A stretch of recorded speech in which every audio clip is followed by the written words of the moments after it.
I'm going to pull us back to Cole's talk. So he actually wrote an article for the New Yorker called "The Lessons of Defeat," and that was, as you guys know, the title of his talk last night. In the article, he stated America's wars in Afghanistan and Iraq were disastrous to U.S. interests and standing. How would you guys, I guess, answer to that? What do you guys think on that quote?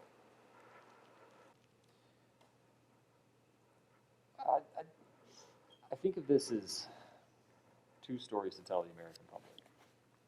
One of those is if you walked into a restaurant or to a conversation or to a newsroom in October of 2001, and you said within 10 years, Al-Qaeda's command control network in Afghanistan will be disrupted, they'll be scattered across various borders, they will not have conducted a 9/11 style attack against the United States again, and Osama bin Laden will be dead.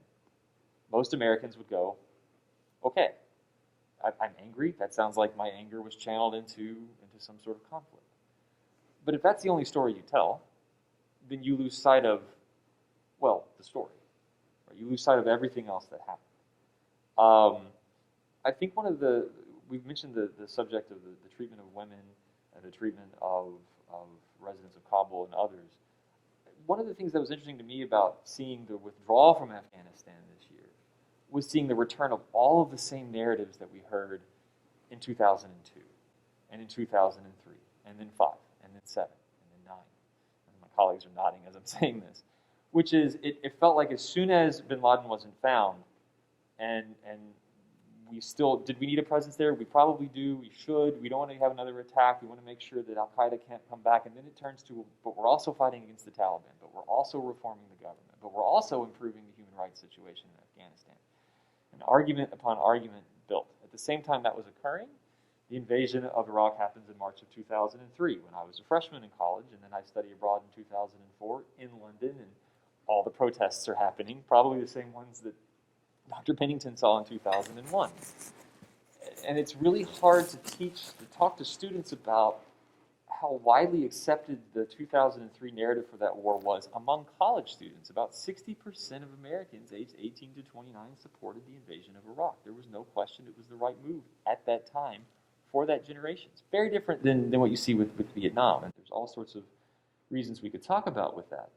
But the invasion of Iraq, there was no centralized Al-Qaeda presence in Iraq up until a few months before the invasion when bin Laden sends someone, Abu Musab Zarqawi, from Afghanistan to Iraq to start laying the groundwork for what will become the Iraqi insurgency. Bin Laden couldn't believe it. He'd hoped he was going to bring the United States into a long ground war in Afghanistan, which he did. He thought he was going to perhaps be able to show the world American hypocrisy. He gambled that the United States would sort of shred the Constitution, civil rights, global human rights here and there on a global enough scale that he could convince Muslim youth that the United States was never to be trusted. And I'll leave the viewer to think about Guantanamo Bay and the recent torture reports that have come out again as to whether or not he felt he would have been successful in that point. But when it came to the actual, another American invasion in another locale, centrally located in which he had already existing recruitment networks after watching his own movement get decimated when he had to apologize to them over the radio for almost getting them all killed in 2001, to see Iraq happen was just, it was overwhelming. He had he couldn't believe his luck. And ever since that point, the September 11th attacks cost $500,000. The war in Afghanistan cost, $6.7 trillion. The war in Iraq, $3 to $5 trillion more. I think from his perspective, from bin Laden's perspective, and those fighting alongside him, massive victory. From the Taliban's perspective, massive victory. Another one of bin Laden's infamous goals that he announced, he would announce these pretty regularly, was that he wanted the American people to have no willingness to come back to the region whatsoever. That there would be no willingness to have any more American military presence abroad. And that's the first thing I think my students are the most stunned by. Is that, oh, he wanted that? Yes, because then he felt he could target the Egyptian government, the Saudi government, at the time the Syrian government, the Iraqi government, what was left of it. And instead, I think he sort of felt like he had somehow found this way, maybe he thought it was divine interference, that allowed the U.S. to become an instrument of his own foreign policy. It is hard not to look at two wars. You have to think about them together. But I think beyond the economics, and the geopolitical implications. There's also so many hundreds of thousands of civilians whose lives have been destroyed. They've lost family members.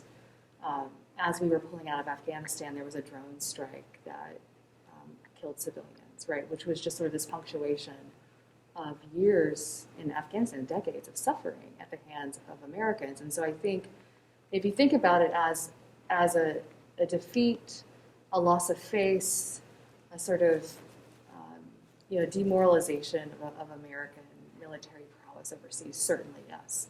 But I think as we are back pulling troops back home, I think the question of the humanitarian cost of the war in Afghanistan and the war in Iraq, which became an offshoot of the war in Afghanistan, is something we're going to be wrestling with for decades. We claimed to wanted to go into Afghanistan to save women and save ethnic minorities. And when you look at the suffering that the war caused for these individuals, it's hard to sort of reckon with that.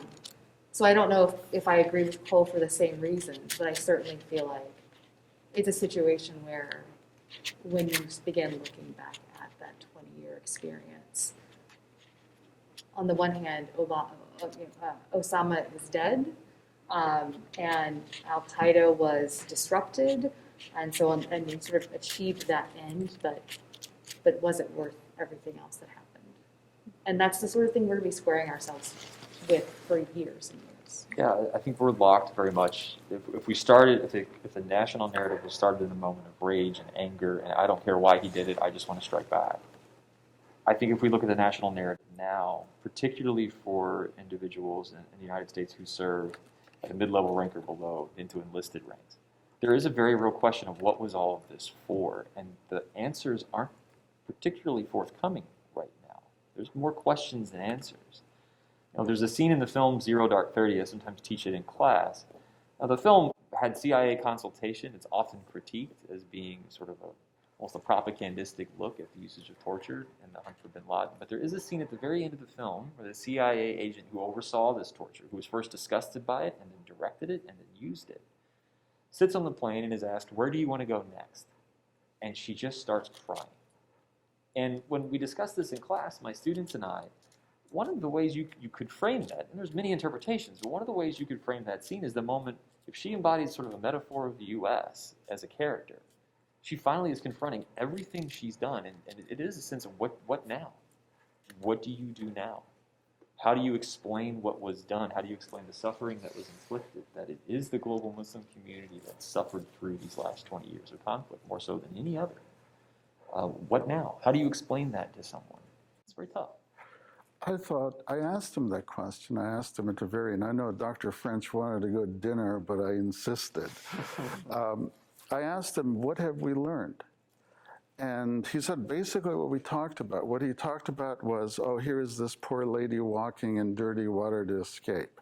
Oh, we're not, we don't have cryptocurrency and cyber attacks are the next big thing. He didn't answer the question that his talk was supposed to address. What did we learn? And I even asked him some questions to kind of get him to, I mentioned the Afghanistan papers. In 2019, I did a piece on a white paper for the Department of Defense. And in there I wrote that Americans from day one had no clue what they're doing, what they were doing. They had no strategy to defeat the Taliban. They were working at cross purposes. And then when the Afghanistan papers came out, it shows 20 years of lying to the US public and admitting, and this is from insiders, this was an internal government kind of audit, and somehow those documents were acquired through Freedom of Information Act, that this was one of the most incompetent, how you could describe it is ignorance, ignorance of ignorance, and deceit and mismanagement and incompetence. So when he says, what have we learned? Well, maybe we can do better democracy. And since this has happened, there have been experts on Afghanistan coming out of the woodwork. Last week, there was a guy from Georgetown who teaches our diplomats. And he said, we should have stayed there. We should have killed them more. We killed a lot of them. And we've been, hubris has been part of our way of approach as far as our politicians are concerned. We know George Bush says, bring him on when the insurgency started. This is cowboy mentality, and so we move like that. We get into situations, we don't have long-term vision of what will happen. Expediency drives us. And so what did we learn from this? I don't think we've learned anything. We've not learned that hubris, conceit, American exceptionalism have not worked. The U.S. has not won a war since the Great War, the Second World War, because of this kind of thinking. And when I was talking to this gentleman from Georgetown the other day, I said, you wanted to stay in Afghanistan towards what end? More of the same towards what objectives?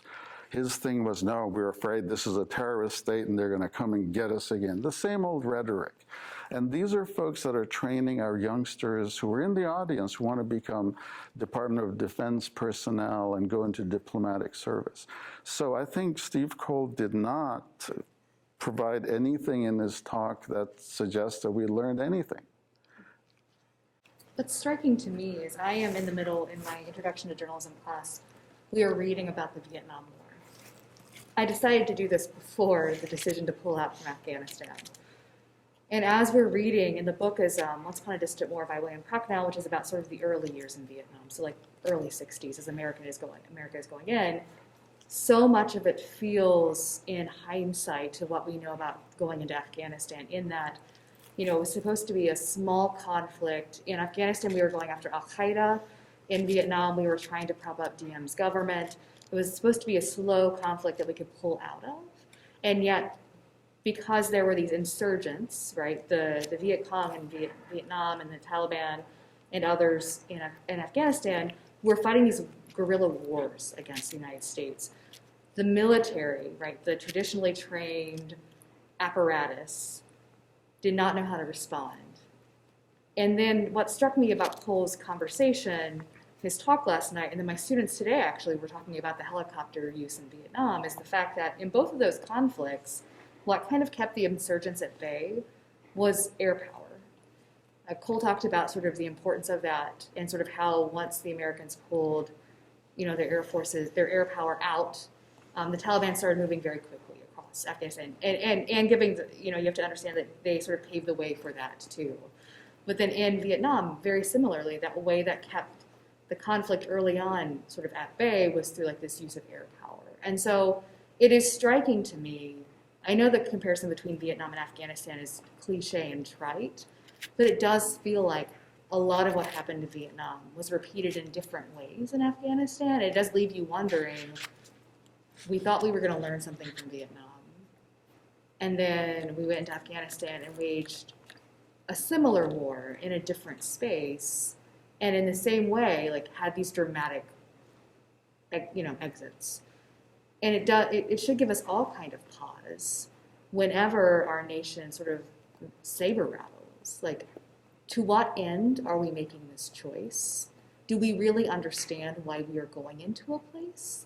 And do we have an idea for how we're going to get back out? Because it does feel like getting out is the thing that, in both of those situations, felt very muddled and confused, perhaps because they had been bogged down much longer than they expected.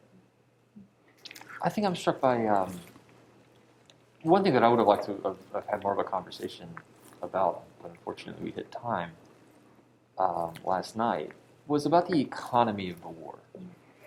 And what I mean by that is, I think a lot of people forget that when the Bush administration, when the election happened in 2000, the Supreme Court decided to end the recount, and Bush becomes president, there was a plan in place in Bush's Defense Department that Donald Rumsfeld had been thinking of for some time, this thing called the Revolution in Military Affairs. And it was going to be an ability to deliver cost-effectively American power quickly and efficiently abroad. And if you look at the early months of the war in Afghanistan, there's a very real concern. We don't want to do what the Soviets did. And it makes sense because some of those officials were the ones who were running the weapons to the Arabs fighting in Afghanistan and the Afghans fighting against the Soviets. So they knew what could occur. So they wanted to avoid a large footprint. Obviously, that pattern changed. But the goal was to fight war cost effectively. The way in which the United States wages war is extraordinarily expensive. And it's extraordinarily wasteful. It creates tremendous amounts of waste. It creates tremendous health hazards, depleted uranium, the burn pit cancer scenarios, other things. And so the war is meant to be sort of fought quickly and efficiently. So it's not very good when it gets dragged down as it did in Afghanistan. And then you add to that structural issues like deployment patterns. There was this running joke that the United States didn't fight a 20-year war. The Taliban did. The United States fought 21-year wars. Because of the ways in which deployments worked, there was no transfer of any institutional knowledge that was gained. There was no ability to prep unit to unit. Every unit that came in was told they were going to do better than the last unit, so they scrapped a lot of the lessons and notes and other materials that were gained in the course of the occupation. And so as the U.S. tried to fight this very efficient, economically efficient war, it became incredibly inefficient.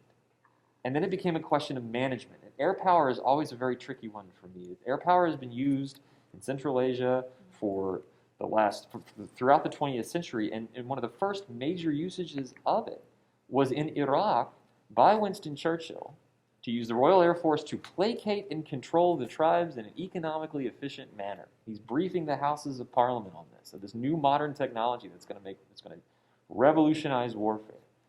And here we are 100 years or so later almost, and we're having the same conversation again. Well, the air power gave out. Mm-hmm. It's this myth that war is fought efficiently and can be fought cleanly. Often when someone brings up a narrative of humanity in warfare, it means they're actually probably engaging in something that's pretty inhumane. And when we look at the unmanned aerial vehicle campaign, that was the Obama administration's solution to the challenge of the ground war in Afghanistan and in Iraq. We're going to bring in unmanned aerial vehicles, and instead of trying to capture and gain intelligence, we're just going to kill. And if you look at the numbers back that up. The drone program expanded, and it expanded yet again under the Trump administration, and it's continuing under the Biden administration. They talk about shaping the rules, but the campaigns are still present, and they're much more globally prevalent than we may realize. And I think that brings another conversation that I do wish I had a chance to bring up last night. And that's a question on executive power. Charlie Savage for the New York Times has done a lot of this work. The question of the imperial presidency or unitary executive theory. A lot of Americans don't realize the war in which the military force the United States used against ISIS in Syria was fought under a law that was created in 2001 before ISIS ever existed, that was explicitly meant to go after Al-Qaeda and the Taliban. There's been no willingness to revisit executive authority with warfare. There's been no willingness by the Congress to check executive power in that regard. It's a political non-starter every time someone tries to bring it up on either side of the aisle and with either presidency. And so this question of trying to fight war economically or efficiently, the question of executive power, the question of the sort of the mythos and myth of air power, and the question of the structures by which the United States Armed Forces go to war, these deployment patterns, etc. These are all conversations that I think some journalists are starting to have, in part because of things like the Afghanistan papers, in part because of just diligent coverage over the last 20 years, journalists who quite literally grew up covering these wars. But I think, again, that conversation is just starting, and I don't know that the lessons will be remembered. I think one of the really hard parts about the early part of the war in Afghanistan and in Iraq was this sense that the military didn't want to have another Vietnam. They wanted to replicate the first Gulf War, an air power war in many ways. And I think equally there was this sense that among the certain parts of the news media and certain pundits that they wanted to support the president genuinely in a war they thought was just and waged in self-defense. And so there was this lack of, we don't want to press too hard. It's okay that they're not going to embed journalists with the forces as they invade because we're going to trust the narrative, we're going to play ball, we're going to be good supportive patriots. And I think collectively those were structural failures. Those weren't just partisan failures. They were national, conversational, democratic failures by taxpayers, voters, politicians, military officials alike. And others paid the price with that with their lives. I thought it was interesting that he began with a picture of a B-52, or one of those images. And I thought, man, this is going to go in the direction I want it to. But instead of that, he really didn't develop the point he was trying to make, or maybe missed the point, that you can't fight an insurgency that way. We learned a lot from Iraq. David Petraeus wrote the handbook of anti-insurgency handbook for the U.S. Army and the military. Said you do two things. You use your military strategically, but you also build a political alternative. Instead of doing that, we created a corrupt narco government who had no legitimacy. And at the same time, our drone strikes, that event in Kabul in that last day, how many times has it happened before? We'll never know. And think about it from the guy on the field, where he's on the field with a bunch of his buddies. They're seeing this airplane drop 500-pound bombs on them. That's how we were going. And think about the efficiency of that. You're using a B-52 to kill a handful of people. And so think of it from their point of view. All of a sudden, the fact that the Taliban are saying these are the infidels, and they're supporting this corrupt regime in Kabul, which has always been sort of a problematic thing. Certainly that wins hearts and minds for them, not for us. We can, and even in Iraq, they used to have these, look at how precise this missile is going to hit that driver, but not the hundreds of others that killed civilians. So we never talk about, and Coll talked about or mentioned casualties, but didn't really elaborate on the significance of what civilian casualties or so-called collateral damage does. So overall, I think his talk was interesting, maybe because it was approached to the students, but beyond that, I was really disappointed in it because he missed a bunch of his own points. We fought a war as if the border of the war ended on the Pakistan border. Nothing existed on the other side. I talked to somebody in Kabul 2 days ago, and he said, my son, we've become the newest province of Pakistan. They don't refer to the Taliban as us. I know he made this joke about the Taliban voting for this Afghan singer or actress. They refer to them as Paki Talibs. And the U.S. never understood that. The Taliban are not an entirely indigenous force. They are a Salafi-supported, Pakistani militarily backed regime. The Pakistanis are not afraid of the Taliban, as Coll suggested. They've always had this bogus idea they call strategic depth, which meant if India attacks us, we can fall back on Afghanistan, which is bogus. It's a fantasy. But so they see the Taliban as putting a pliant government in Kabul, which they wanted to do since the 1950s.